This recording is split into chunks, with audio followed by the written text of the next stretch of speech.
Hi நண்பா, ஃபைனலே நடிகர் Kamal sir நடிப்பில் வெளியான தக்லைஃப் திரைப்படம் வந்து பார்த்தீங்கன்னா முடிவுக்கு வந்து வந்திருக்குது. அதாவது இந்த ஒரு வீடியோவில் தக்லைஃப் திரைப்படம் 16வது நாளில் எவ்வளோ கலெக்ஷன் இருக்கு அப்படின்றதையும் 16 நாள் முடிவில் இதுவரையும் ஒட்டுமொத்தமாக உலகம் முழுவதும் எவ்வளோ கலெக்ஷன் இருக்கு அப்படின்றதையும் இந்த ஒரு வீடியோவில் நம்ம டீட்டெயில் வந்து பார்க்க போகிறோம். அதுக்கு முன்னாடி உங்களுக்கு பிடித்த ஹீரோ யார் அப்படின்றத மறக்காம கமெண்ட் பண்ணுங்க.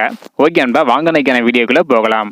ஓகே அன்பா, இப்போ வந்து பார்த்தீங்கன்னா 16வது நாளில் ஆன்லைன் டிக்கெட் புக்கிங் மூலம் தக்லைஃப் திரைப்படம் எவ்வளோ கலெக்ஷன் இருக்கு அப்படின்றத பார்த்துட்டு அதன் பிறகு ஒட்டுமொத்தமாக ஆன்லைன் மற்றும் ஆஃப்லைன் இரண்டுமே சேர்த்து எவ்வளோ கலெக்ஷன் இருக்கு அப்படின்றத நெக்ஸ்ட் வந்து பார்த்துடலாம். அதாவது 16வது நாளில் வந்து பார்த்தீங்கன்னா ஆன்லைன் டிக்கெட் புக்கிங் மூலம் 1445 டிக்கெட் விற்பனையாகி 1,92,000 வரையும் கலெக்ஷன் பண்ணி இருக்குது. மொத்தமாக 16 நாள் முடிவுல 6 லட்சம் வரையும் கலெக்ஷன் பண்ணி இருக்குது.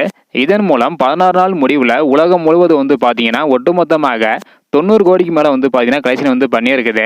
அதாவது தக்லைஃப் திரைப்படம் லைஃப் டைமாகவே 16 நாள் முடிவுல 90 கோடி வரையும் கலெக்ஷன் பண்ணியிருக்குது. ஸோ புது திரைப்படங்களின் வருகையால் மிக மோசமான வசூல் வந்து பாத்தீங்கன்னா 16வது நாள்ல தக்லைஃப் திரைப்படம் வாங்கியிருக்குது. அடுத்தடுத்த வீடியோவில் புதிதாக வெளியான குபேரா மற்றும் டிஎன்ஏ திரைப்படங்கள் டே 1ல எவ்வளவு கலெக்ஷன் இருக்கு அப்படின்றதுக்கான வீடியோ அடுத்தடுத்து வந்துட்டே இருக்கேன். இதையெல்லாம் நீங்க பார்க்கணும்னு நினைச்சீங்கன்னா மறக்காம நம்ம சேனலை சப்ஸ்கிரைப் பண்ணிக்காங்க. ஸோ லைஃப் டைமா வந்து பாத்தீங்கன்னா தக்லைஃப் திரைப்படம் 90 கோடி வரையும் கலெக்ஷன் பண்ணியிருக்குது. இதை பத்தி உங்களோட கருத்து என்ன அப்படின்றத மறக்காம கமெண்ட் பண்ணுங்க. ஓகே அன்பா, தேங்க்யூ.